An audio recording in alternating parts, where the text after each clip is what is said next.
So we now come to our penultimate race of the morning's action. We are running a bit behind schedule here in Kerpen. So the grid as follows for the last race of the day for the Micromax, but also the last race of the season is Alexander Klugel will start on pole position. Montego Marcin will start alongside on the number 13. Lennox Meyer and Maximilian Pilch in the number 76 and number 11 will start on row number 2. Ahead of Niklas Casarino and Tom Reja in the numbers 12 and 88 respectively. That's row 3. Leon Vacula and Semil Bayati in the numbers 50 and 20. That's row 4. And completing the top 10, it's the 18 of Mika Trapp and the 31 of Noah Janssen. Moritz Wolber and David Giroux in the numbers 15 and 27 complete row number 6. And rounding out the 18 strong will be as follows: Marlon Schaufler, Christos Malakos, Matti Klassen, Hugo Göttel, Maxim Becker and Gabriel Hoffmann, hoping to not have a first lap retirement as what happened to the number 95 earlier on today.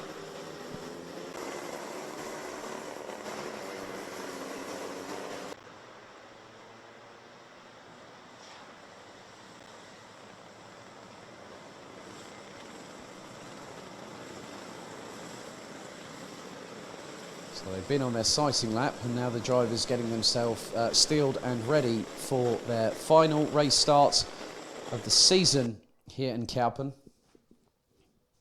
So they'll be making their way along the back straight.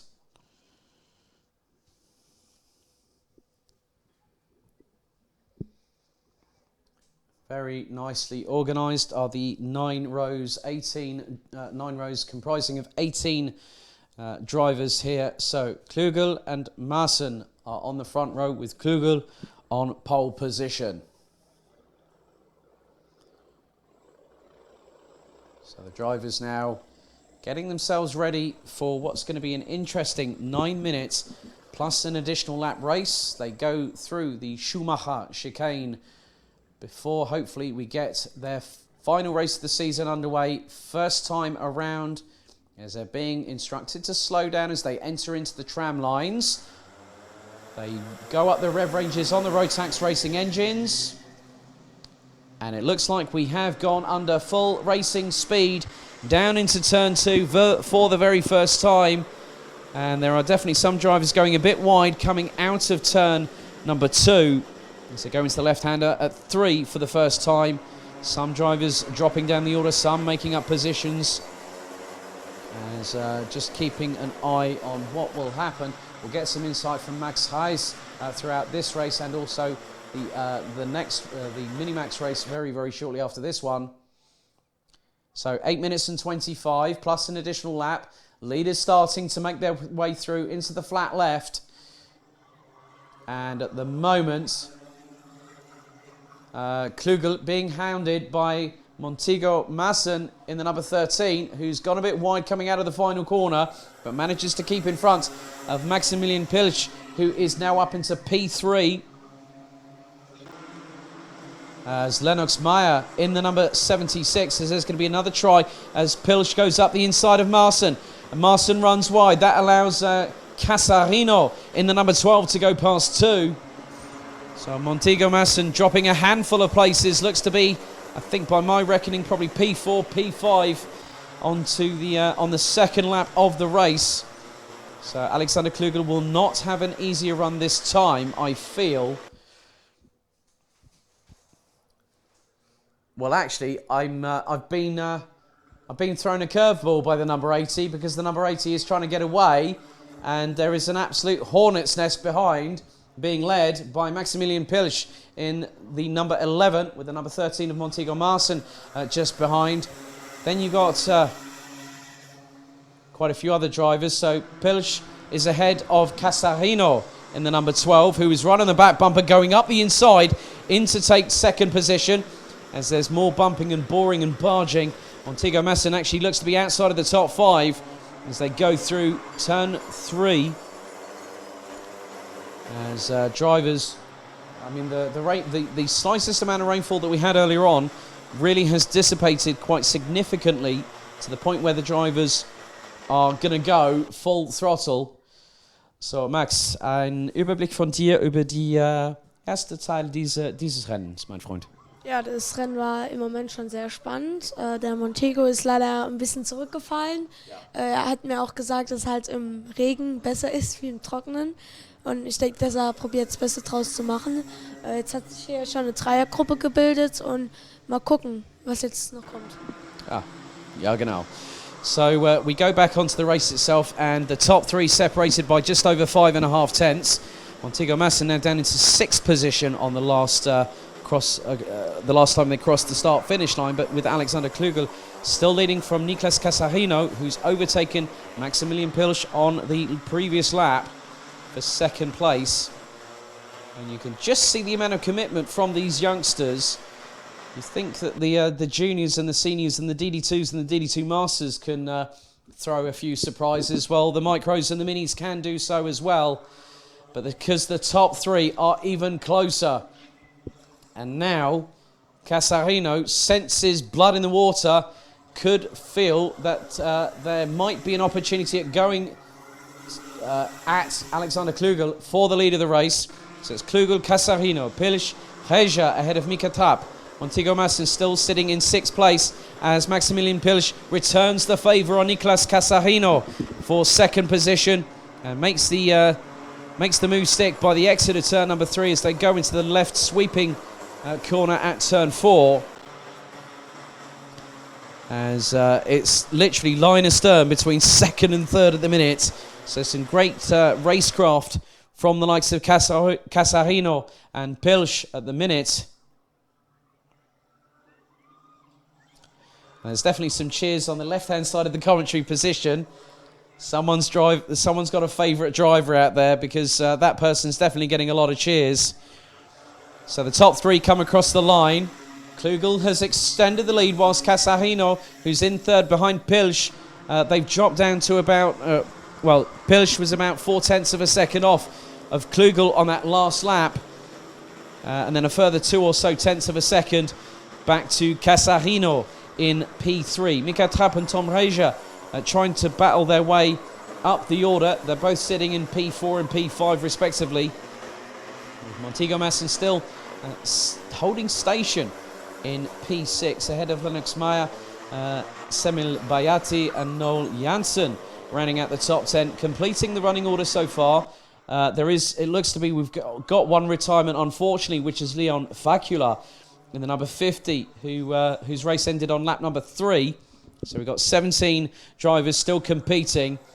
So from 11th onwards, it's Marlon Schaufler, David Chiruk, Matti Klassen, Hugo Göttel, Maxim Becker and Gabriel Hoffmann.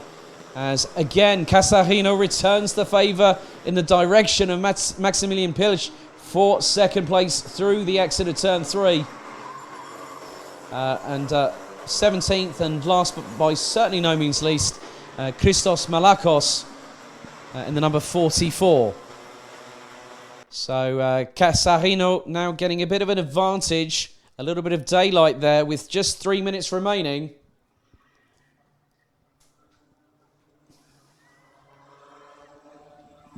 And it's definitely getting heated at the front because Casarino, again, is right on the back bumper of Klugel. Klugel is not being allowed to breathe at the moment.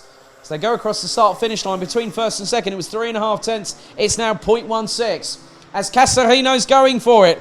He's going towards the inside line onto turn 2. Has to go back single file, unfortunately. I think he looked at the gap and went, I don't know if I'm going to make it. I could do a School of Send, but I'm not going to chance it. Casarino, I think, just wants to wait, but Casarino has got to make the decision very, very quickly because there's only 2 minutes and 15 seconds plus an additional lap of this race as they come up their way down the main back straightaway as Casarino is about a cart length behind Alexander Klugel.